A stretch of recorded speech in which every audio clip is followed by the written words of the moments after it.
এই উকিল দে, কি দেবো? জামিন দিবি। আমি কতকাল জেলের মধ্যে বইয়ে পড়ছি। আমি যে সমস্ত মানের দায়িত্বে চান্দা নেই আমার এই কাস্টমার গুলো দেই ছুটতে যাইবে আমি ভিতরে থাকলে। কিসের কাস্টমার? তা কাস্টমার না, আমি হেগো দায়িত্বে চান্দা নি, হেরা আমার গ্রাহক না। দেখো বাবা, আমি অনেক চেষ্টা করেছি, আমি তোমার জামিন করাতে পারিনি। আরে এই যে পুলিশ সাহেবেরা, উনি থাকবে জেল আজতে, উনি বাইরে কেন? আরে হ্যাঁ, জেলখানা ভাঙ্গে পলাই যাইতে আসলে।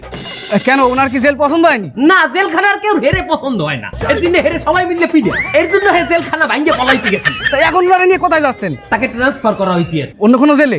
যে না, পাগলা কারণ তার কাউন্সিলিং দরকার। সে একজন মার্ডার মামলার আসামির কাছে যাই বলে দে মার্ডার করিয়ে খাইছো, এখন আমাকে চান্দা দে। ঠিক আছে, আসতে পারেন। খারাও দে।